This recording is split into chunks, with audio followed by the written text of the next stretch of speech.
Becoming a full-time trader seems like the promised land for many people learning to trade. But something I've noticed is that many traders believe the difficult part is getting yourself to that point, and then things become straightforward. The reality is a bit different. There are so many benefits of trading full-time, but there are also major challenges that you don't have to deal with until you get to that point. Being aware of these challenges will not only help you navigate this transition much better, but also give you a chance to prepare in a more realistic way while you're still working towards that goal. So with that in mind, I want to go through some major challenges that you will face as a full-time trader, and these are based on my own experience and from helping loads of traders over the years. Before we go to 3 mistakes, remember that you can see other useful pieces of advice and information for free in our Telegram channel. There we everyday share analysis, news, strategies, and even more. So if you want to save time, money, and energy,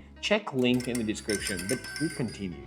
Here are the 3 things I believe that full-time traders should never do. You can't control what happens in the markets. It doesn't matter how great you are at trading. That's just an undeniable fact. So it's always a good idea to segment things into 2 categories: things you can control and things you can't. The market itself falls into the latter category. So we can control our trading system, our entry criteria, our position size, and a bunch of other things, but we can't control the markets. Therefore, it's inevitable that you will have better performance in some months than you will in others. So you can have the greatest trading system, but if the market isn't presenting the right opportunities, you're not going to have any trade. Likewise, even if you're taking trades with a positive expectancy, as you should, you still don't know whether the outcome of each individual trade will be a profit or a loss. But this can be a problem for traders who treat their monthly returns as if it's a monthly salary from a regular job. I mean, what do you think is going to happen if you're getting towards the end of the month and you haven't made enough money yet? What if you're at break even, or even worse, what if you're in a loss? You suddenly have a lot more pressure and you're much more likely to take bigger and maybe even inappropriate risks. You'll probably begin overtrading, experiencing FOMO,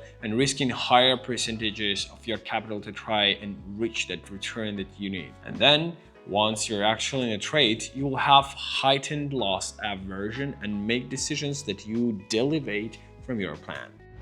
So now I get messages quite often from traders asking about this transition to full-time trading. And they will tell me, I have this much money to trade with, and if I hit the same returns that I've been getting recently, I'll have enough money to live off. But that's not quite the right way to think about it. Instead, you should have enough money set aside to cover your costs for a prolonged period of time, regardless of what returns you make in your trading account. So this means dividing your capital into money for your trading account and money that's not put at risk that you use to cover your costs. And then you can take withdrawals from your trading account less often once you've built up a big enough return to cover the withdrawal amount without whipping out any growth that you have achieved in the trading account. Living paycheck to paycheck based on trading returns is a recipe for disaster.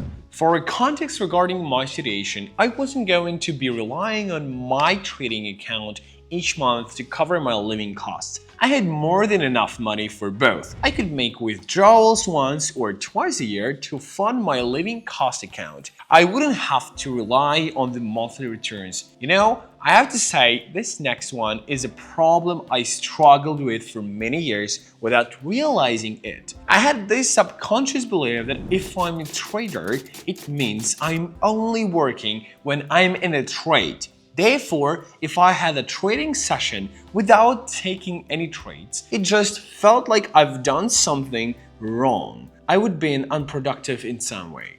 Now, it wasn't such an issue when I was trading part-time because I could go for weeks without opening any trades simply because I was focused on other things. So I was used to having days go by without taking an opportunity. But this all changed once trading was my full-time job. If I didn't open a trade during a session, I would actually feel guilty about it. I would feel as if I was failing, like I just wasted an entire day. Now, over time, this would lead me to start extending my trading session times or start following more markets, neither of which would lead to my best performance. But here's something you realize after years of experience, or hopefully you can start to understand it sooner, that if you're analyzing the markets and doing everything that you should be doing, but you don't find an opportunity, you have.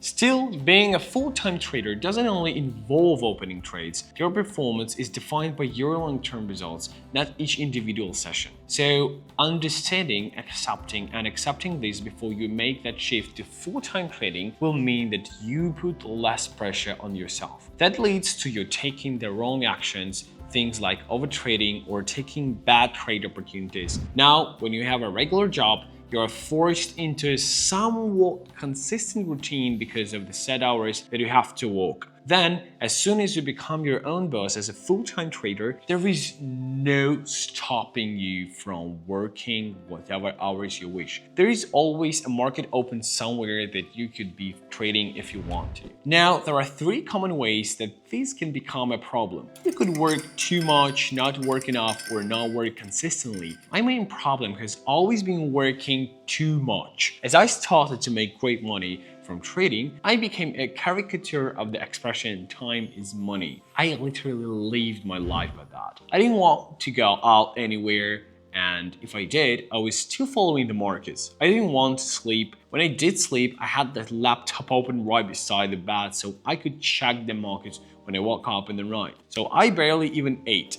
I wanted to spend as much time in front of the charts as I could because missing an opportunity would mean to me potentially missing out on more money. Now, because of this unhealthy lifestyle that I was living, my health deteriorated rapidly and I had several serious symptoms, including a terrible infection. So I was rushed to an emergency clinic.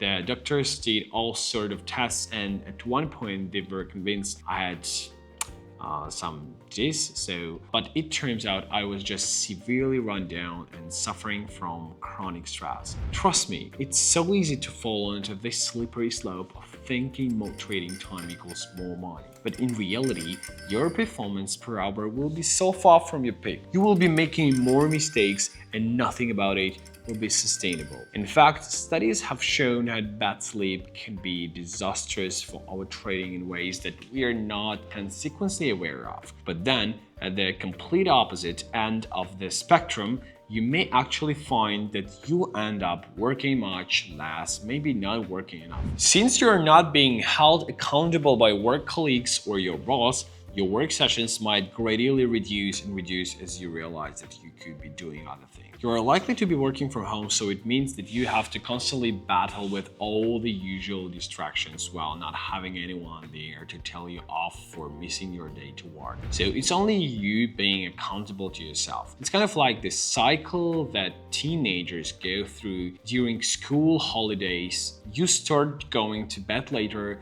then because of that, you start waking up later. Before you know it, you don't have set work times. You just get started whenever you wake up and finish when you feel like it. So now there are many reasons why this is bad for your trading. Before we go through them, remember to check out our free Telegram channel where every day we gather useful information about trading, crypto, and psychology. We wish to have similar in our time, so don't lose the opportunity.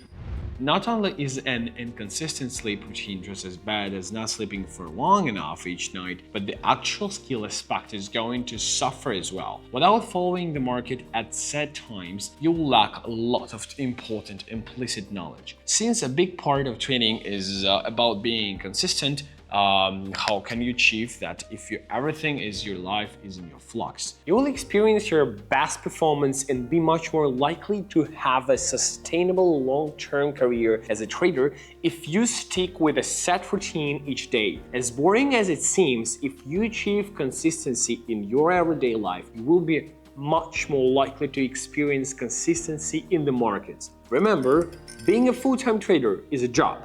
Yes, you have a lot of freedom, but you should still hold yourself accountable in the same way you would if you were reporting to someone else. Now, in most cases, the best way to solve a problem is to think about it logically. Find the root cause of the problem and find ways to overcome or mitigate that. So guys, thanks for watching. Don't forget to subscribe to this channel, share this video with your friend, and like. And yes, we have a great Telegram channel. The link in the description. Goodbye.